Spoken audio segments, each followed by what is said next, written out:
C-Town, SFO, LAX.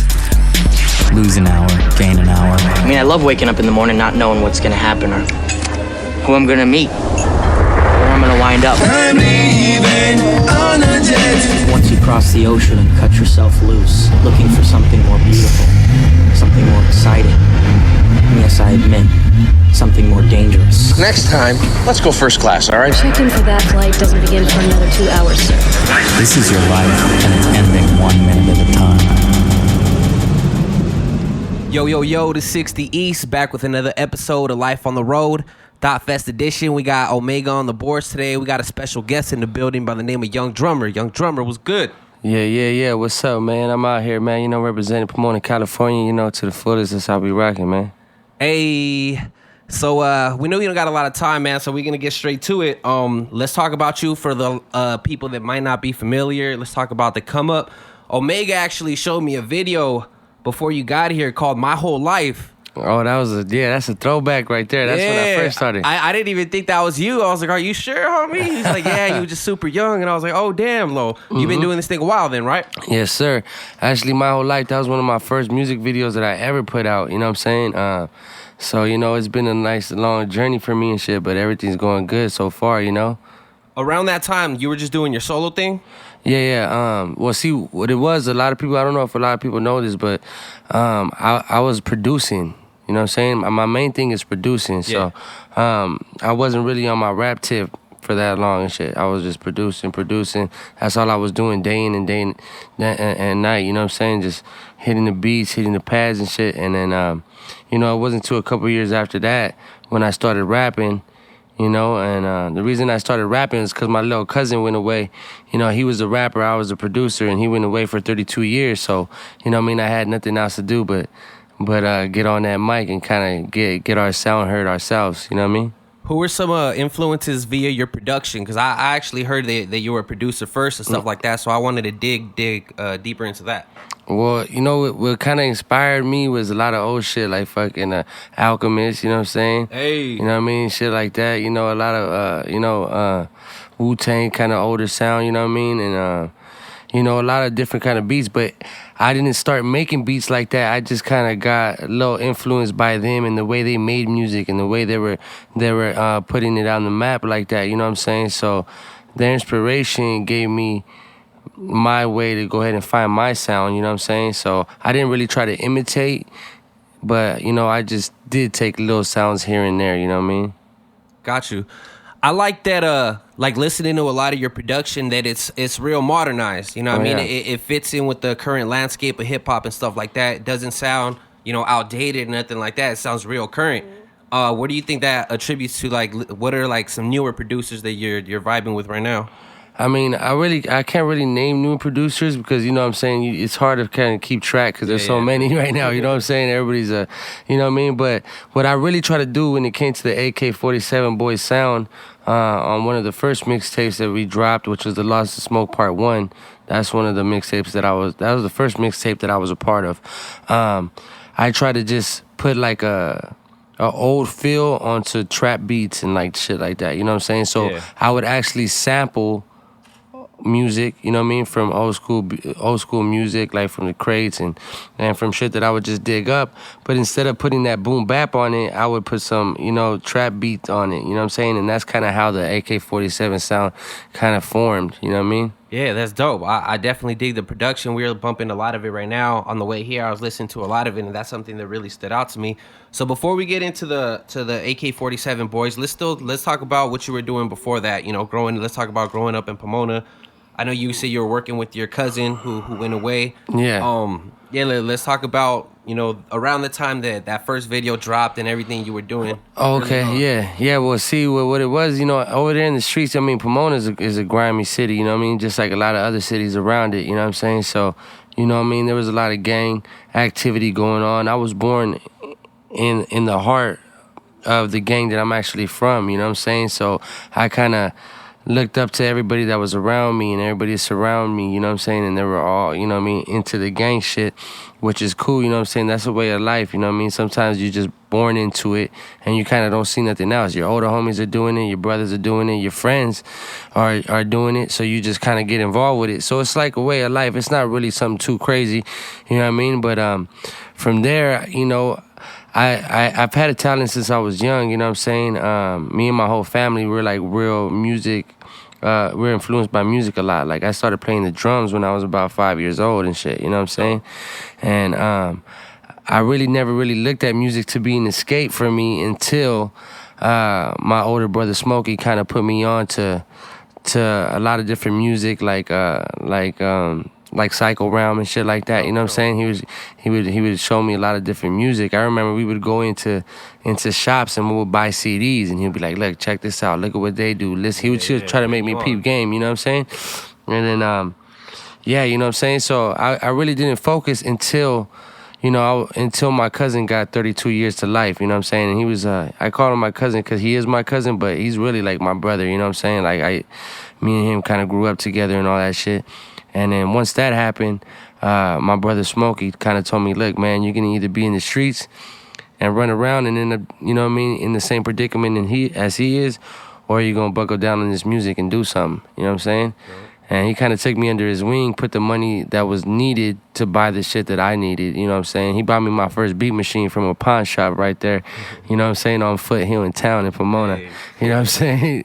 He bought me my first beat machine, and then from there, I just kept going with the beats, and then, you know what I'm saying, after that, you know, I felt like I had a place that I could do some music, and I felt like I could do something with it, you know what I mean? And it took a long time to get to where I'm at now, and by no means at all am I at where I want to be at, but you know what I'm saying? But, you know what I mean?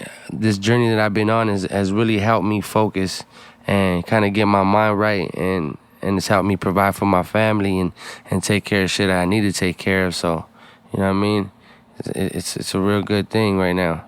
Yeah, that's dope. I love that you represent Pomona heavy. I'm from Ontario. I bounced around a lot, Montclair, Pomona, just the whole little square block area right here. Oh, but yeah. I always hear you shouting out Ontario too in interviews, stuff like that. That's hella dope. Hell yeah. I feel like there's not too many people out here that you know are climbing the ladder. You know what I mean? I feel you're one of the people at the forefront of the area showing love back to the area. You know what I mean? A lot of people. Yeah. From out here, I've noticed, you know, will either like go like, oh, play the LA role, or you know that I know, you know, you're from LA and all, but it's Pomona. Yeah, you know what I mean, it's Pomona first, stuff like that, and I think that's hella dope. Yeah, I mean, I gotta show love, you know, man. I got a lot of people from Ontario and, you know what I mean, from all around here, because, you know, 909, man, I'm a 909 boy, you know what I'm saying? Exactly. You know, Pomona is LA County and shit, but, you know what I'm saying, I have a lot of family out here and a lot of good people that I've met. And people that I've really grew up with that are from Ontario, San Bernardino, like all around these areas. So, you know what I mean? It's not just about territory. It's about like, man, if I could represent you guys as well and help you guys come up, then, you know what I mean? That's what I do. Just like my homie Young Rest from out there in Ontario, you know, I linked up with him and we got the whole Barge of That mixtape together. You know, he recorded everything for me. And I try to do what I can for him to progress a little faster, you know what I'm saying? Because I was helped myself, you know what I'm saying? Yeah.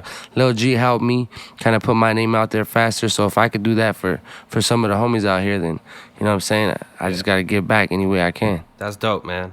So let's get into G, AK-47, how you came, you know, you started doing the music thing.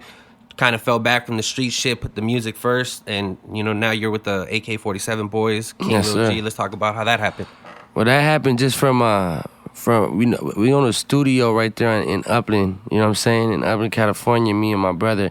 Right at the beginning of my music career, we opened up a little studio out there, so I started we started recording people, so they would come in, a lot of people from LA, a lot of people from the IE, and they would just come to get recorded. They didn't even know I did beats, you know what I'm saying? And then, you know, they would ask questions here and there, like how you did beats and shit like that, and do you do beats? And I would show them shit, but back then I really didn't know much about it, you know what I'm saying? I didn't know what to charge them and shit. But anyways, from that came from my beats getting out there a little bit, you know what I'm saying? I would give shit away, and people come in, I'll be like, yeah, you could do that, you could use that and shit.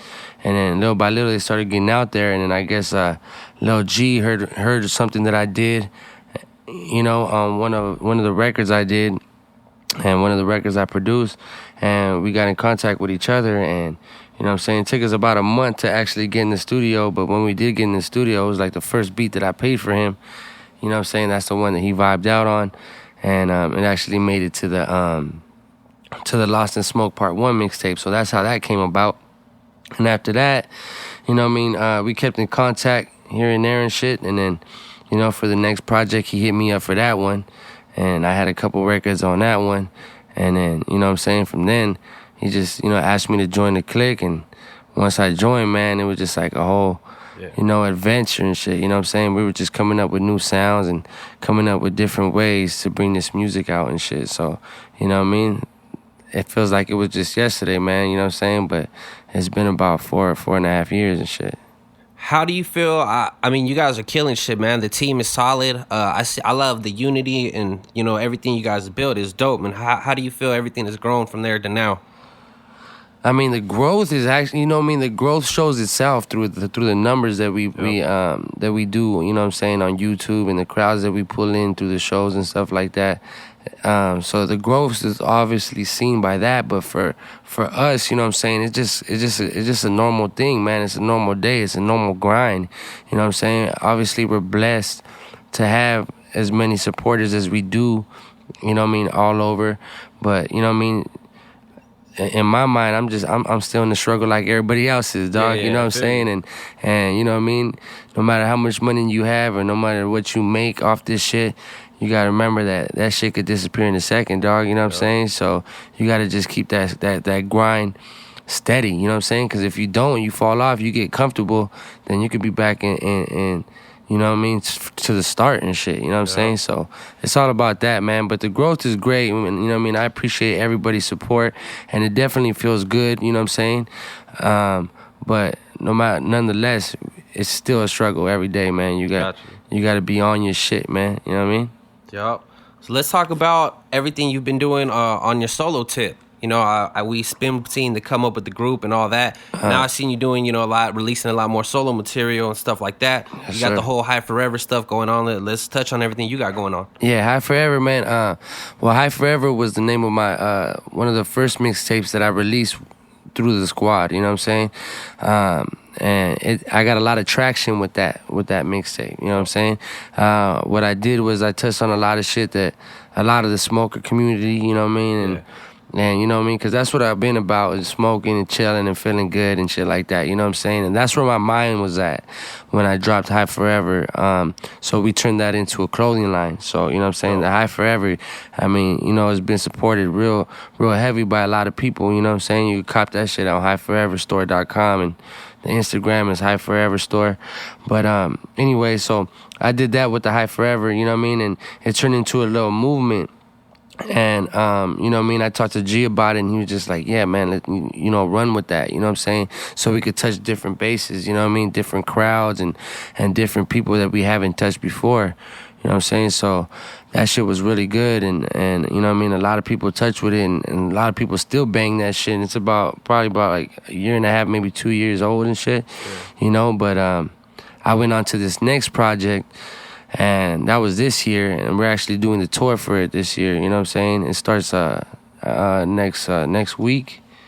I think September 15th is the first day, and the Bargett Ave, that mixtape right there was it's different than the High Forever because it was pure, it was just all of my emotions, you know what I'm saying, how I was feeling at that point in time.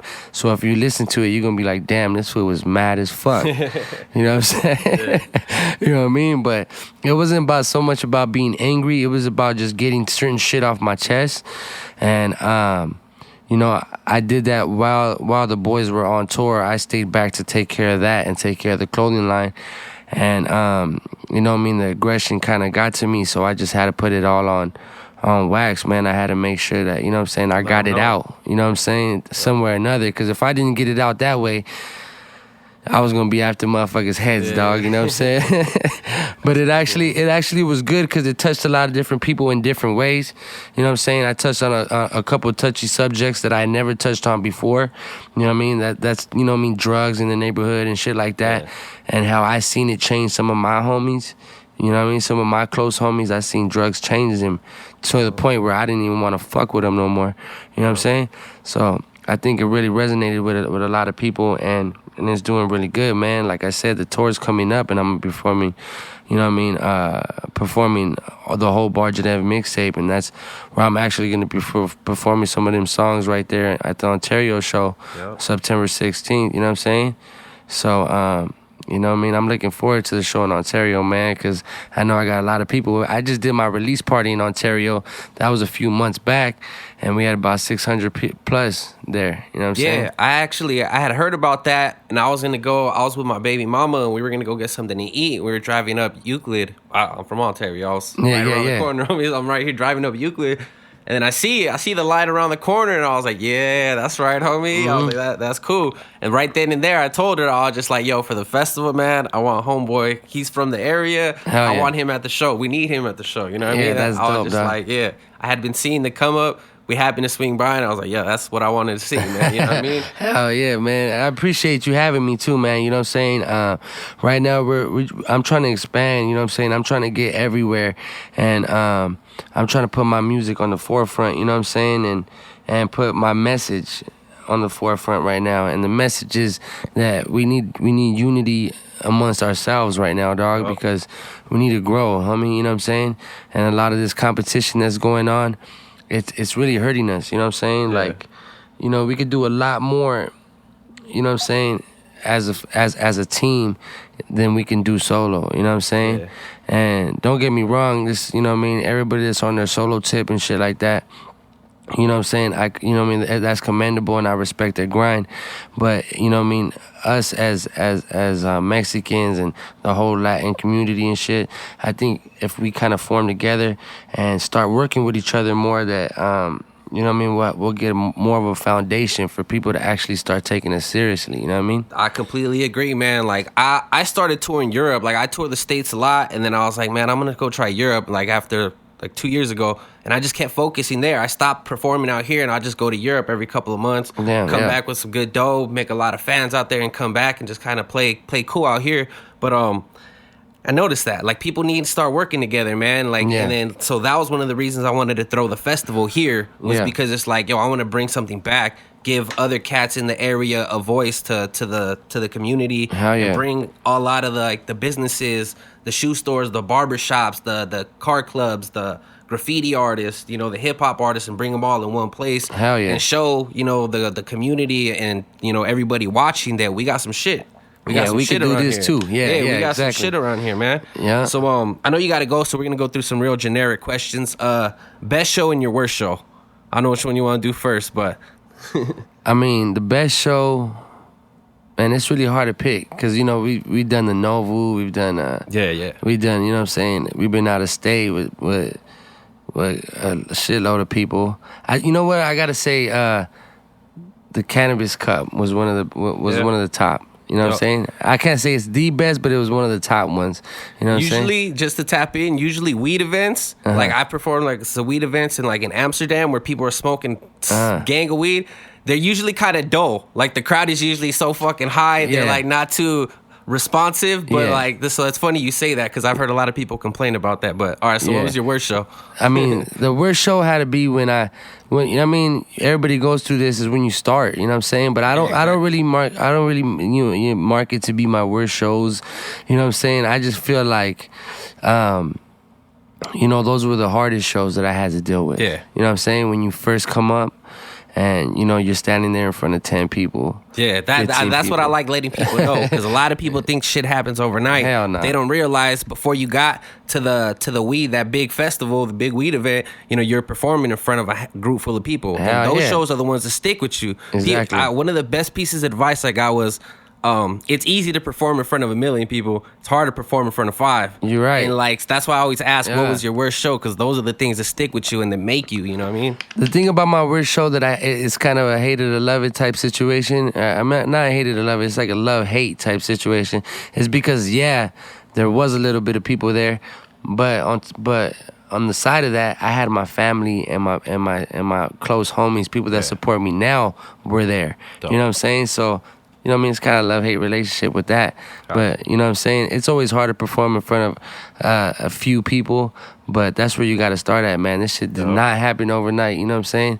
The best advice I could give any rapper out there is if you really want to start your career off, bro, you better start it off and get ready to be broke for the next fucking couple years of your life. I mean, because you ain't gonna see money until you start really making noise out there, dog. And that's what it is. Because that's what I went through. I went through like 3 or 4 years of being broke first.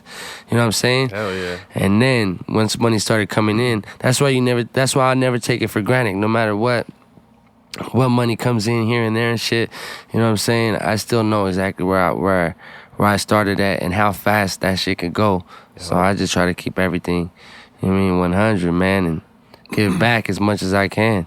That's dope, man. So one of the infamous segments of this show is the tour story segment. We like to ask, people crazy stories that happen on the road. We've heard a lot of different shit, you know what I mean? Yeah. What are some crazy stories you've experienced while on the road? Or just shows, period, whatever. Yeah, shit. I mean, I can't use the same one that EMC did, man, because that did happen to me. That actually happened to me recently and shit. Some girl grabbed my shit on stage, but that was one of the things. I mean, dealing with dealing with you know what I mean, law enforcement and shit in different areas and shit like that. You know what I mean?